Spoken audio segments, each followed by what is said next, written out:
Forget the Hollywood version of voodoo. The cursed pins, the little dolls, the zombies dragging their feet through the swamp. It's all theater. The actual religion operates like a strict physical science. It relies on a highly structured sequence of specific actions to yield a measurable spiritual result. At its core, the religion attempts to solve a massive logistical problem: how a human being made of flesh and bone makes direct, reliable contact with powerful, invisible gods. Practitioners bridge these two worlds by constructing a highly specific, physically grounded laboratory designed to pull the spirits down to earth. That laboratory is the temple, known as an Oumphor, which often features a roofed, open-air space called a peristyle. Look at the crowded layout in this primitive painting. Every element is oriented around a central pillar. Every authentic voodoo ceremony is held on an earthen floor. Raw earth acts as an essential conductive material, physically grounding the space so the gods, the loa, can make contact. The altar at the edge of this space operates as an active workstation, loaded with practical tools. You will find a deliberate mix of items resting here. Pictures of Catholic saints sit right next to ritual gourds, bottles of liquor, and the Ason, a sacred beaded rattle used by priests to command the ritual. The layout of the walls, the dirt on the ground, and the tools on the table all fit together to form a precisely calibrated machine, built for a single purpose: to facilitate the arrival of the loa.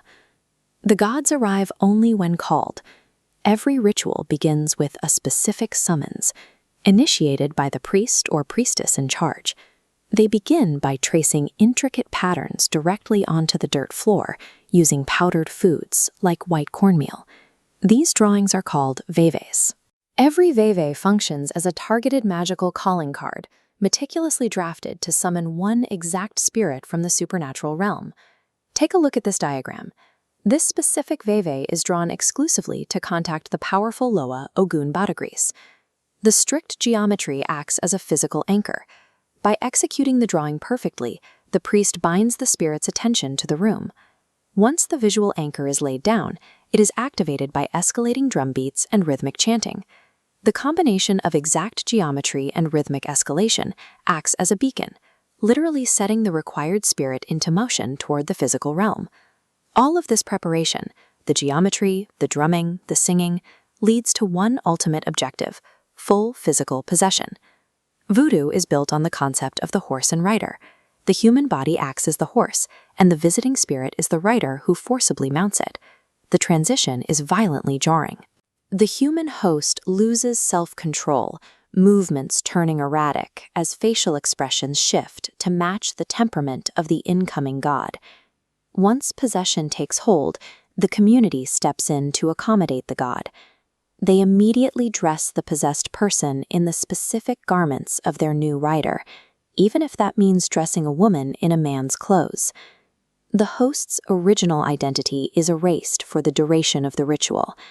Their physical form is effectively repurposed into a living vessel, allowing the divine to walk among the living. Bridging the gap between the living and the dead requires an immense amount of energy, which is where animal sacrifice enters the process. Practitioners typically use pigs, chickens, or goats. Before the sacrifice occurs, the priest prepares the animal, marking its body with the shape of a cross using a knife. Then the throat is slit. The blood is considered a potent, sacred life force. It is carefully collected in a gourd or basin to be placed directly on the altar. This act serves a dual utility. The loa consume the vital energy of the blood to sustain their physical presence, while the community cooks and eats the meat to sustain themselves through the long night of dancing. Sacrifice in voodoo functions as a thermodynamic exchange, transferring biological life into the spiritual fuel necessary to manifest a god. Temple rituals serve as individual gears inside a highly organized, lifelong framework that governs a believer's entire existence. The religion uses a tiered system based on age. For example, children between 1 and 10 undergo the Olo Kuan Way rite, which permanently places them under the spiritual protection of a designated loa. Because these rituals rely on a predictable physical science, specific geometric lines, and exact rhythmic triggers, they can be weaponized. In the wrong hands, the same mechanics used to summon a protector are inverted to perform dark magic. This is the domain of the Secte Rouge, taboo, secret societies that operate outside the safety of the village temple, communicating across the countryside through high-pitched secret drum beats. They gather at midnight at crossroads and graveyards. Instead of calling benevolent protectors, they leave offerings to summon Baron Semiti, the lord of the cemetery. Their ultimate goal is extraction. Using a specialized bottle, a sorcerer will try to pull a soul from a tomb. They beat the dead body to awaken it, chain its wrists, and enslave the spirit to do their bidding. Whether they are singing for a protector in a crowded temple or whispering to a corpse in a midnight cemetery, the method remains the same.